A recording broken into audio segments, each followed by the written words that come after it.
राजा विक्रमादित्य कई प्रयासों के बाद बेताल को एक बार फिर पकड़ लेते हैं और शमशान की ओर चल लेते हैं। हर बार की तरह इस बार भी बेताल नई कहानी सुनाना शुरू करता है। बेताल कहता है, बहुत समय पहले की बात है।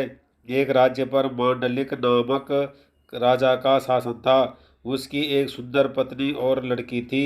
राजा की पत्नी का नाम चंडवती और बेटी का नाम लावण्यवती था। जब लावण्यवती बड़ी हुई और उसके विवाह का समय हुआ तो राजा मांडली के करीबियों ने चुपके से उसका राज्य हड़प लिया और राजा को उसके परिवार के साथ राज्य से बाहर कर दिया। राजा अपनी पत्नी और बेटी के साथ मालव देश की ओर चल दिया, जो उसकी पत्नी चंडवती के पिता का राज्य था। चलते चलते जब रात हो चली तो उन्होंने वन में ही रात गुजारने का फैसला किया। राजा ने पत्नी और बेटी से कहा कि तुम जाकर कहीं छिप जाओ, क्योंकि यहाँ पास में भीलों का इलाका है। वह रात को तुम लोगों को परेशान कर सकते हैं। राजा की बात पर पत्नी चंडवती और बेटी लावण्यवती वन में जाकर छिप जाती हैं। उसी समय भील राजा पर हमला कर देते हैं। राजा बड़ी बहादुरी से भीलों से लड़ता है, लेकिन अंत में मारा जाता है। भीलों के जाने के बाद जब पत्नी चंडवती और बेटी लावण्यवती बाहर आती हैं तो वो राजा को मरा हुआ पाती हैं। राजा के शव को देख दोनों बहुत दुखी होती हैं। दोनों माँ बेटी राजा की मौत का शोक मनाते हुए एक तालाब के किनारे जा पहुँचती हैं। तभी चंड सिंह नाम का एक साहूकार अपने बेटे के साथ वहाँ से गुजरता है।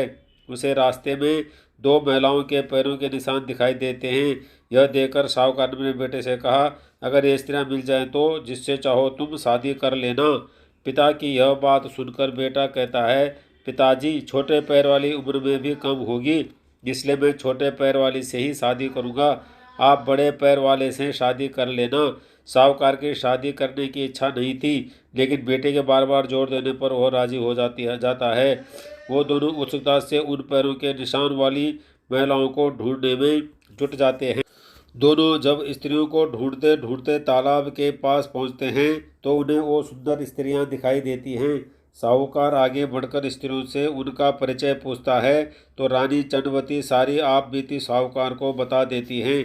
रानी की कहानी सुनकर साहूकार दोनों स्त्रियों को सहारा देने के लिए अपने घर ले आता है। संयोग से रानी चंडवती के पैर छोटे और बेटी लावण्यवती के पैर बड़े थे, इसलिए साहूकार का बेटा रानी चंडवती से और साहूकार बेटी लावण्यवती से शादी कर लेता है। उन दोनों की आगे चलकर कई संतान पैदा होती हैं। बेताल पूछता है, बता विक्रम, अब इन दोनों की संतानों का आपस में रिश्ता क्या होगा? इस सवाल से विक्रम भी सोच में पड़ जाता है। लाख सोचने के बाद भी उसे सही जवाब नहीं सूझता, इसलिए वह चुपचाप आगे बढ़ता रहता है। यह देखकर बेताल कहता है, राजन, अगर तुम्हें इसका जवाब नहीं पता तो परेशान होने की जरूरत नहीं है। मैं तुम्हारे पराक्रम और धीरज से बहुत खुश हूँ। मैं इस मुर्दे से निकल जाता हूँ और तुम इस मुर्दे को अपने वादे के अनुसार योगी के पास ले जा सकते हो। लेकिन याद रहे, जब योगी तुम्हें सिर झुकाकर इस मुर्दे को प्रणाम करने को कहे तो तुम उनसे कहना कि पहले आप करके दिखाएं कि कैसे करना है। जब योगी सिर झुकाए तो तभी अपनी तलवार से उसका सिर काट लेना। उसका सिर काटकर तुम पूरी पृथ्वी के चक्रवर्ती सम्राट बन जाओगे। वहीं अगर तुमने उसका सिर नहीं काटा तो योगी तुम्हारी बलि दे देगा और सिद्धि प्राप्त कर लेगा।